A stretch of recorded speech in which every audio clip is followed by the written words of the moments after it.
Mengenai data kan kita tahu data-data tentang cryptocurrency ini agak sulit didapat. Jadi pasti kita hanya mendengar dan juga barangkali menduga-duga. Memang ada survei yang pernah dilakukan oleh PricewaterhouseCoopers berdasarkan data-data dari hedge funds ya. Di situ kelihatan di tahun 2019 karena datanya ternyata mereka bisa mengumpulkan sampai akhir 2019. Itu ada kenaikan yang luar biasa memang. Dan kenaikan ini terkait dengan kecenderungan naiknya harga Bitcoin tadi disampaikan. Di Indonesia sendiri kita lihat harganya sudah hampir 1 miliar satu keping. Jadi ini Ya. memang mungkin mengundang banyak orang masuk ke dalam Bitcoin ini.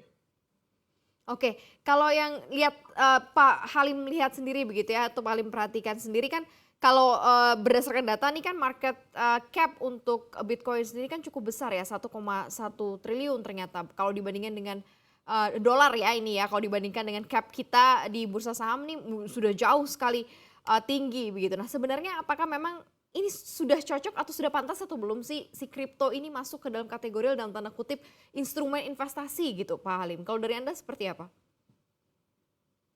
Iya, kalau sebagai alat untuk katakanlah diperjualbelikan, itu tentu harus memenuhi beberapa persyaratan ya.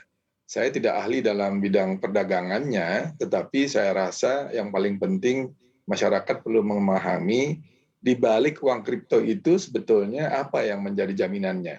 Ya kan? Itu yang pertama. Lalu kedua, bagaimana governance dari perdagangan itu dilakukan. Lalu pengelolanya bagaimana?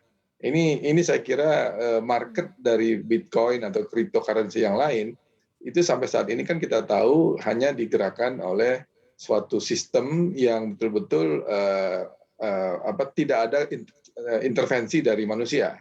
Nah Mhm, ini oke. yang menjadi black box lah buat kita semua, walaupun harganya naik, tetapi kita nggak tahu yang mendorong itu apa. Nah satu penelitian yang menarik yang dilakukan di Wall Street sana, itu di Amerika diketahui dari jumlah rekening yang ada 2% yang menguasai 98% perdagangan Bitcoin. Mmm, Ini yang oke. istilahnya di sana disebutkan oleh istilah pasar di sana adalah whales atau paus. Jadi kalau mereka sudah masuk, itu harga bisa terombang-ambing itu.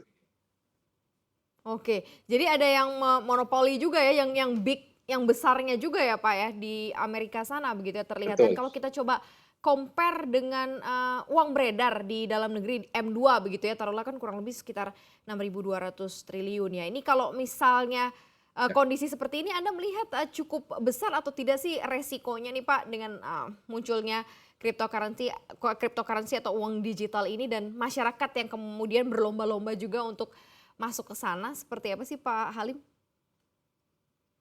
Ya kalau ini kita harus bedakan ya, Bitcoin, Ethereum atau Coinbase itu sebagai alat investasi. Itu tidak sama dengan alat pembayaran atau medium of exchange. Kalau medium of exchange tentu ini kalau dalam konteks Indonesia kan harus berdasarkan undang-undang. Itu sebabnya tadi Bank Indonesia melarang karena ini tidak ada ininya, tidak ada dasar hukumnya. Lalu kalau sebagai alat medium of exchange juga dia harus bisa diterima di banyak tempat karena masalah convenience, masalah convertibility ini adalah apa istilahnya aspek yang pertama yang harus dipenuhi oleh Mhm. suatu benda atau suatu kertas ataupun koin ataupun apapun lah sebagai alat pembayaran.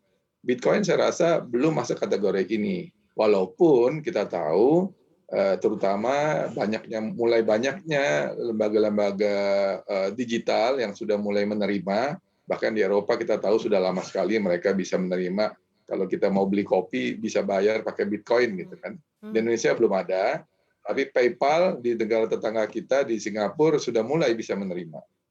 Nanti mungkin saya nggak tahu di tempat yang lain. Tetapi untuk kebutuhan alat pembayaran, Bitcoin belum memenuhi persyaratan itu. Karena Mmm, mhm. dia belum memiliki suatu nilai yang stabil. Dan ini turun naiknya luar biasa. Jangan lupa untuk install aplikasi CNBC Indonesia yang tersedia di App Store dan Play Store dan ikuti terus perkembangan ekonomi bisnis terkini hanya di CNBC Indonesia Beyond Business.